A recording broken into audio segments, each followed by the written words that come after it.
ఏరైనా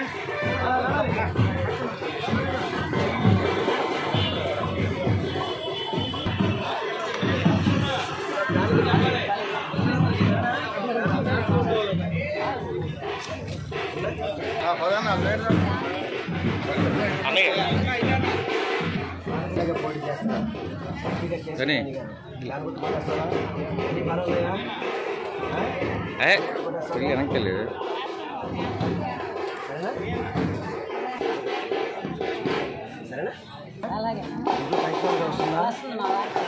వచ్చిందా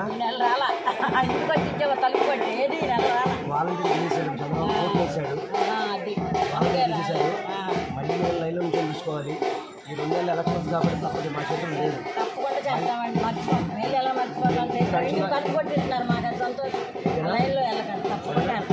మళ్ళీ ఇంటికి రావాలి జనం రావాలి చంద్రబాబు భద్రత సర్వనాశనం దాని గురించి కోటేయాలి ఎమ్మెల్యేగా నాకు ఎంపీ చెప్పాలి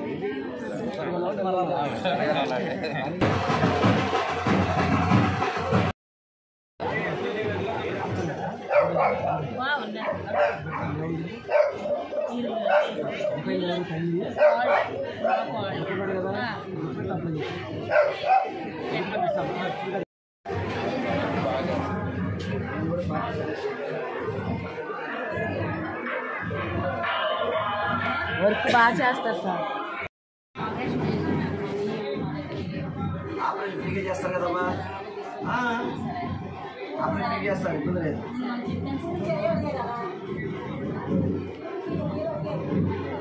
మొత్తం ఫ్రీగా చేస్తారమ్మా, సరేనా? తప్పకుండా మనోళ్ళకి ఇంటిమేషన్ వెళ్ళి మళ్ళీ చేయిస్తున్నారు, సరేనా?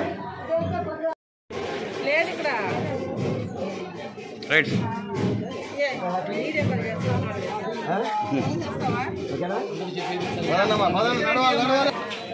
వచ్చిందా? చంద్రబాబు ఆపేసాడమ్మా, కోర్టులో ఎలక్షన్ కమిషన్ కంప్లైంట్ పెట్టి వాలంటీర్లతో డబ్బులు పంపొద్దని చెప్పాను. ఈ లేటు కారణం రేపొద్దు లైన్లో నుంచి తీసుకోవాలి. ఈ 2 నెలలు కష్టపడండి, మళ్ళీ మీ ఇంటికి పెన్షన్ కావాలి, జగనన్న ముఖ్యమంత్రి కావాలి, మర్చిపోవద్దు. ఆయన అయితేనే మంచి జరుగుతుంది. పర్యటనలో భాగంగా విజయవాడ సెంట్రల్ నియోజకవర్గంలోని 60 డివిజన్లో మొత్తం కూడా ఈ కాలనీస్లో పర్యటన జరుగుతుంది. ఈ కార్యక్రమానికి స్థానికంగా ఉన్న పార్టీ ముఖ్య నాయకులందరూ కూడా రావడం జరిగింది. అందరూ పార్టీ నాయకులు, కార్యకర్తలు అందరూ కలిసికట్టుగా పనిచేస్తున్నాం. మేమందరం కూడా ఈ యొక్క కాలనీలో ఇవన్నీ కూడా వాంబే కాలనీ అన్నీ కూడా గతంలో మున్సిపల్ కార్పొరేషన్ ద్వారా వీళ్ళకి ఇల్లు ఇవ్వడం జరిగింది. వీరందరికీ అప్పుడు పట్టాలతో ఇల్లు ఇస్తే వాటన్నిటికీ కూడా రిజిస్ట్రేషన్ సౌకర్యం కల్పించిన ముఖ్యమంత్రి గారు మన జగన్మోహన్ రెడ్డి గారు. గతంలో చంద్రబాబు 14 ఏళ్ళు ముఖ్యమంత్రి చేశాడు, వీళ్ళకి ఎక్కడికి కూడా హక్కులు కల్పించిన పరిస్థితి లేదు. అటువంటి ఈరోజు ఈ ఇళ్ల మీద పూర్తి స్వేచ్ఛ ఇచ్చే విధంగా జగన్మోహన్ రెడ్డి గారు మాకు అవకాశం కల్పించి రిజిస్ట్రేషన్ చేశారు. కాబట్టి మేము అందరం కూడా ఆయనకే ఓటేస్తామని చెప్పిన విధంగా ప్రజల నుంచి చక్కటి సంకేతాలు వస్తున్నాయి. ఎందుకంటే ప్రజలందరూ కూడా స్వచ్ఛందంగా బయటకు వచ్చి నేను జగన్ను కొట్టేస్తాం, మా పార్టీ అదే, మా జగన్మోహన్ రెడ్డి గారు మా నాయకుడు, ఆయనే మళ్ళీ ముఖ్యమంత్రి కావాలని చెప్తున్నారు. ఇంకా వృద్ధులు, దివ్యాంగులు అయితే కనుక బాధపడుతున్నారు.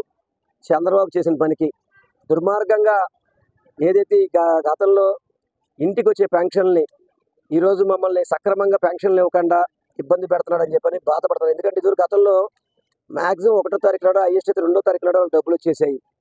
ఈరోజు విధి విధానం మార్పులో కావచ్చు, చంద్రబాబు, పవన్ కళ్యాణ్, భువనేశ్వరి గారు, అదేవిధంగా షర్మిలమ్మ గారు వీళ్ళందరూ కలిసి కుట్ర పన్ని పేద ప్రజల మీద కక్ష సాధించుకుంటున్నారు.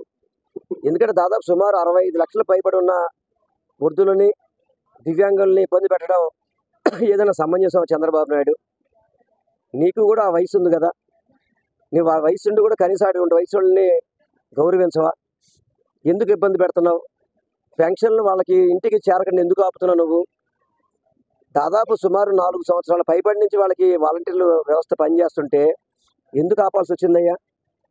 నిజంగా నీకేమైనా ఇంగిత జ్ఞానం ఉందా? నీకేమన్నా అసలుకి శివమునితుడు బాధ ఉంది? అసలుకి ఏమన్నా ఇంతమంది ఇబ్బంది పడుతుంటే ఇంత మండు టెంటలో వాళ్ళు వెళ్ళి అక్కడికి వెళ్ళి పెన్షన్ తీసుకోవాలా? మళ్ళీ పైపెచ్చు లెటర్లు రాస్తారు, తెలుగుదేశం వాళ్ళు మాట్లాడతారు ఇంటి వద్దకే పెన్షన్ పంపిమని.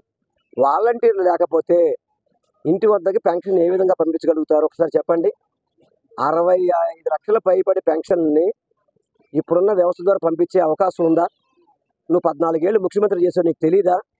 నువ్వు 14 ఏళ్ళు ముఖ్యమంత్రిగా ఉన్నప్పుడు ఎప్పుడైనా సరే ఇంటికి పంపించాలని ఆలోచన చేసావా? నీ టైంలో ఏ విధంగా బాధపడ్డారు ఆ విధంగా బాధపడాలా? అదేవిధంగా నారా లోకేష్ కూడా చెప్తున్నాడు, రేపు ఉదయం కనుక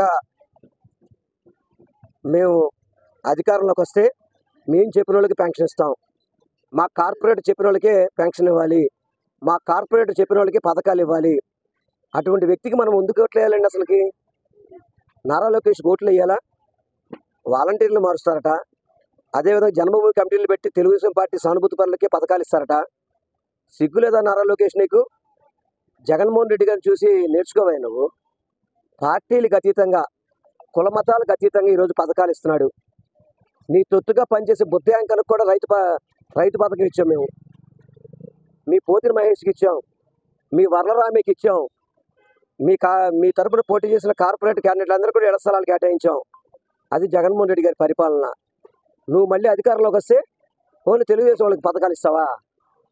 అసలు నువ్వు అధికారంలో వచ్చేది కళ. అసలు నీ అధికారం అనేది నువ్వు మంగళగిరిలోకి వెళ్ళలేవు, మీరు అధికారంలో వచ్చే పరిస్థితి లేదు. అధికారం రాకముందు నువ్వు బెదిరిస్తే పొరపాటును కనుక ఏదైనా జరిగితే ఈ రాష్ట్రంలో ప్రజలు బాగుంటారా? ఇటువంటి నాయకులు రాజకీయ నాయకులుగా పనిచేస్తారా? నారా లోకేష్ చెప్పాలి. నువ్వు నీ స్పీచెస్ విన్నా నేను, దుర్మార్గంగా మాట్లాడుతున్నావు. ఈ రాష్ట్రానికి పనికిమాలిన వ్యక్తి నువ్వు, ఒక లగేజీలు అంటోడివి. ఈ రాష్ట్రంలో నారా లోకేష్తో పని లేదు. దానికి ఒత్తాసగా పవన్ కళ్యాణ్ గారు ఫస్ట్ 24 సీట్లు అన్నాడు. అదేదో గాయత్రి మంత్రం కూడా చెప్పాడు, గాయత్రి మంత్రం 24 సీట్లు అన్నాడు. మళ్ళీ 21 సీట్లు అన్నాడు, అది కూడా నాకు కలిసి వచ్చిన అంకని చెప్పి అన్నాడు. మళ్ళీ ఈరోజు దాంట్లో కూడా తెలుగుదేశం వాళ్ళు జాయిన్ చేసుకోవడం, సీట్ ఇవ్వడం. అసలు ఎందుకు తెలుగుదేశం జాయిన్ చేసుకోవడం దానికి, సీట్ నువ్వు ఇవ్వడం దానికి? వాళ్ళు తెలుగుదేశంలో పోటీ చేయొచ్చుకే. ఏమన్నా తేడా ఉందా? నేను అవనగడ్డ నుంచి జాయిన్ అయ్యాను, మరి ఆయన టికెట్ తెలుగుదేశంలో ఇలా జాయిన్ అయ్యాడు, తెలుగుదేశం జనసేన జాయిన్ టికెట్ ఇస్తాడట. మరి అటువంటి వ్యక్తులు టికెట్ ఇచ్చేడితే అసలు తెలుగుదేశం జనసేనకి తేడా ఏముంది? అంటే జనసేన కార్యకర్తల నాయకుల్ని మాయమాటలు చెప్పి మభ్య పెడతానుక వాళ్ళు తెలియదు అనుకుంటున్నారా? మీరు చేసే పనులన్నీ కూడా అన్నీ గమనిస్తున్నారు. నిన్ను ఎక్కడ పెట్టాలో అక్కడ పెడతారు. నువ్వు పెట్టాపురంకి వెళ్ళి ఇంతకుముందు భీమవరం గాజువాక నా సొంత ఊళ్ళు, నేను ఇక్కడ ఇల్లు కట్టించుకుంటాను, ఇక్కడే ఉంటా అని చెప్పావు. తిరుపతిలో మాట అదే మాట చెప్పావు. ఏలూరులో కూడా చెప్పాడు, నేను ఇల్లు ఇక్కడే కొనుక్కొని ఇక్కడ కట్టుకుంటా అని చెప్పని. మళ్ళీ ఈరోజు పెట్టాపురంలో చెప్తున్నాడు. ఎన్ని చోట్లగా ఇల్లు కట్టావు నువ్వు ఇంతవరకు? ఎన్ని చోట్ల ఇల్లు స్థలాలు కొని ఇల్లు కట్టావు చెప్పు నువ్వు? ఒక మాట మీద నిలబడి పవన్ కళ్యాణ్ గారు, గతంలో ఏలూరు వెళ్ళి నేను ఇక్కడే ఇల్లు కట్టుకుంటా అని చెప్పావు, చెప్పలేదా? భీమవరంలో ఇల్లు కట్టుకుంటా అని చెప్పావు, చెప్పలేదా? గాజువాకలు ఇల్లు కట్టుకుంటా అని చెప్పావు, చెప్పలేదా? ఇప్పుడు మళ్ళీ పెట్టాపురంలో ఇల్లు కట్టుకుంటా అంటే ఎన్ని ఇల్లు కడతారు నాకు అర్థం కాదు. ఒక ఇల్లునే కట్టు ముందల. ఆంధ్ర రాష్ట్రంలో ఇది నా సొంత ఇల్లు, ఇది నా సొంత ఇల్లు, ఇక్కడ ఉంటున్నా అని చెప్పు. అంతే తప్ప రాజకీయ పార్టీ ఆఫీసులో ఒక బెడ్రూమ్ కట్టుకొని ఉండడం కాదు. గుర్తుపెట్టుకో పవన్ కళ్యాణ్, ప్రజలకి మంచి చేయాలి. ప్రజలు మర్చిపోతారేమో, గతంలో నేను చెప్పిన గుర్తుండేమో అనుకుంటా. ప్రజలు చాలా విజ్ఞులు. నువ్వు మాట్లాడని గమనిస్తున్నారు. గతంలో పాచిపోయిన లడ్డు అన్నాడు, ఇవాళ మోడీ గారు కాళ్ళు పట్టుకుంటున్నాడు. చంద్రబాబు అవినీతి పరుడు అన్నాడు, చంద్రబాబు ముఖ్యమంత్రి చేయాలన్నాడు. నారా లోకేష్ మమ్మని తిట్టా అన్నాడు, నారా లోకేష్ మంచోడు అంటున్నాడు. ఇవన్నీ ప్రజలు గుర్తుండవా? ఎందుకు చెప్పావు మమ్మని? మీరు నారా లోకేష్ తిడతాడు చెప్పి ఎందుకన్నావు? మరి సిగ్గు లేదు మీ అమ్మని తిట్టిన వాళ్ళు వెళ్ళి నువ్వు కాళ్ళు పట్టుకోవడం?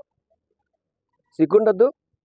కన్న తల్లిని తిడితే నువ్వు మళ్ళీ వాళ్ళని మాకు ముఖ్యమంత్రి చేయాలన్నోడివి. నీకేముంది అసలు నాకు అర్థం కావట్లేదు పవన్ కళ్యాణ్.